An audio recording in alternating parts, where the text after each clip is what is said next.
list I have. Is it? Yeah.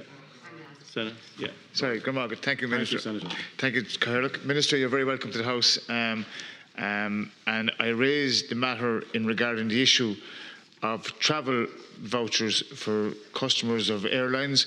And can I begin at the outset by commending the Irish Travel Agents Association for their tremendous advocacy and work and representation on behalf of people. And I think it is important, Minister, that in the context of their next phase in COVID-19 recovery, that we do have a national aviation restart plan and that we have a comprehensive plan for our hospitality and retail and tourism and travel sector. Minister, the issuing of vouchers and honouring of them is one that has been raised with me by a number of people. And at the beginning, when vouchers were issued for flights cancelled, the deal was that a person didn't use the voucher by the expiry date, which was 1 year, a refund would be issued. Airlines issued vouchers for 5 years so they wouldn't have to pay. This was not an issue for most people as they knew they would use the voucher. For customers who've accepted vouchers under EU Article 261 from airlines, they can change their mind and reject the voucher and receive cash at any point. I'm asking for clarity and certainty to be given to the travelling public and also to our travel agents who are receiving calls from people and emails and the issue is around the travel agent and the travelling member of the travelling public who have been dealing with airlines in terms of the honouring of the voucher when the 12 months are up, as many of us will know. This time, last year we thought we wouldn't probably be here with travel curtailed, and now there are people who are looking to travel in May, June, July, August of this year, and they can't. So we're asking that, and I'm asking that there would be certainty and clarity given to members of the travelling public in regarding EU law and its relationship to the people here in Ireland in terms of the expiry, in terms of the 5-year expiry date, and also in terms of the travel agents who, on behalf of their clients, who have been given a 1-year extension, will that be extended to 5 years? And obviously, the customer under EU Article 261 retains the right for a cash refund. So I'm basically calling on the airlines to be fair and honest with people in terms of the honouring of vouchers, to be flexible with them, to work with the ITA and their customers in regarding the matter. And I know we do have flightrights.ie, Minister, which is the website where people can find their entitlements and basically what can and can be done.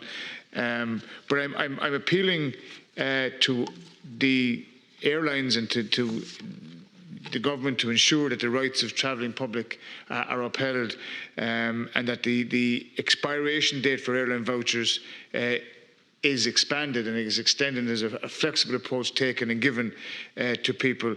And I understand it's a very pressurised, very difficult time for many for those in the travel industry and especially for those in terms of the airlines. But I do hope that in the reply that we will see the policy being flexible on behalf of the travelling public. Thank you very much, Senator. Minister.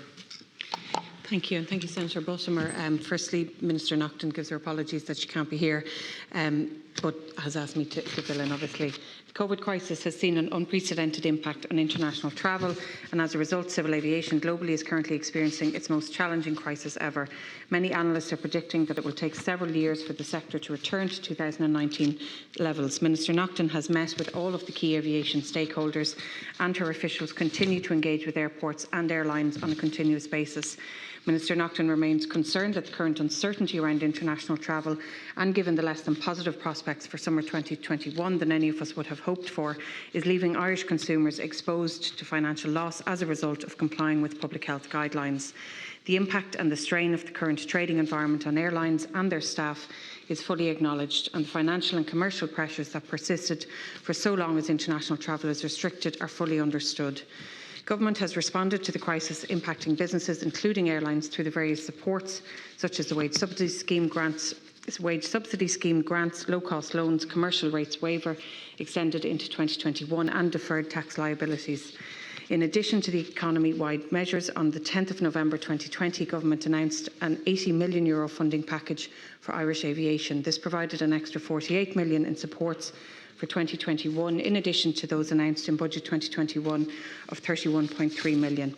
In returning to the issue at hand, as the Senator has outlined, in the EU, travel and transport service consumers, not just those using airlines, are protected by law in the instance of cancellations of services by the travel provider.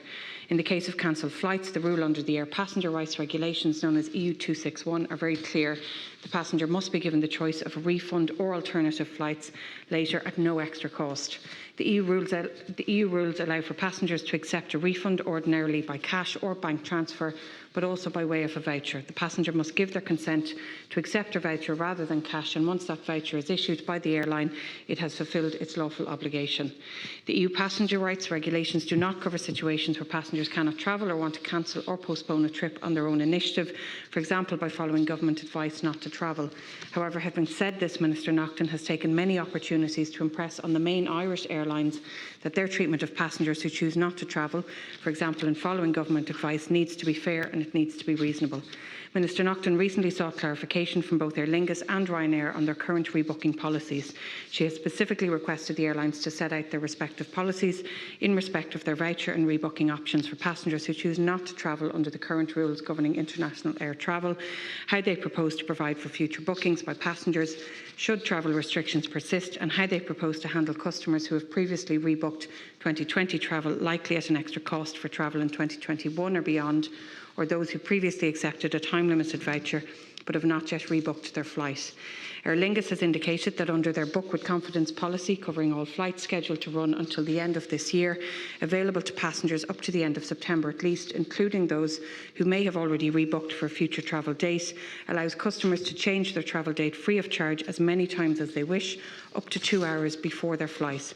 They also indicate that passengers may swap their booking for a voucher and that their voucher will be valid for 5 years.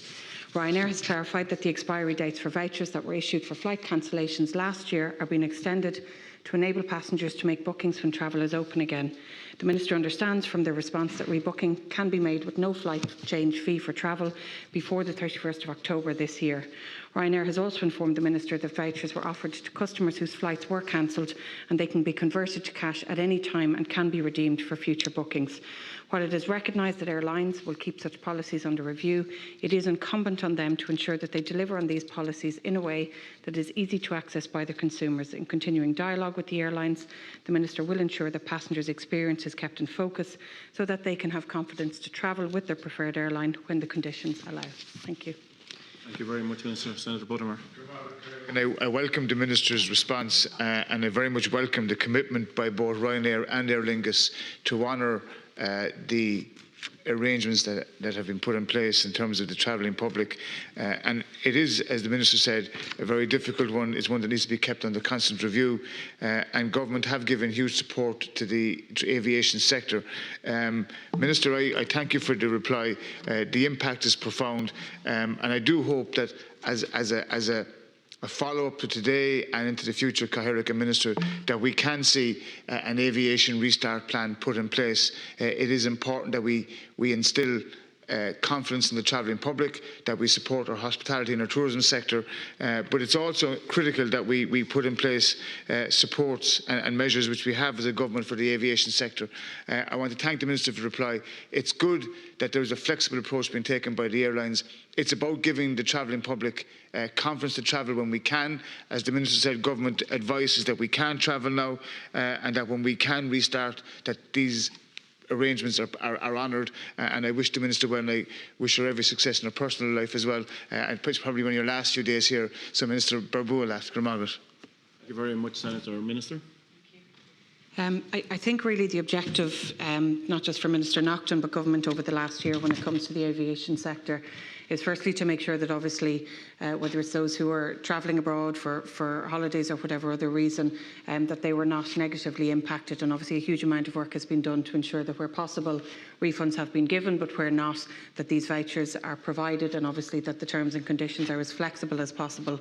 What we've also tried to ensure is that in allowing refunds or these vouchers, that the aviation sector itself is able to continue, so that when we do open up, when travel is allowed, that people actually have an industry to be able to avail of and to be able to travel. So it's about supporting both consumers and the sector itself to make sure that when people are able to travel, when hopefully we navigate our way through COVID-19, that we have a sector there that's fit for purpose as well. So I know Minister Naughton is working with colleagues across government, but also with stakeholders within the sector to make sure that we can continue to meet those two overall objectives. And I'll be sure to pass on your comments to the Minister. Thank you.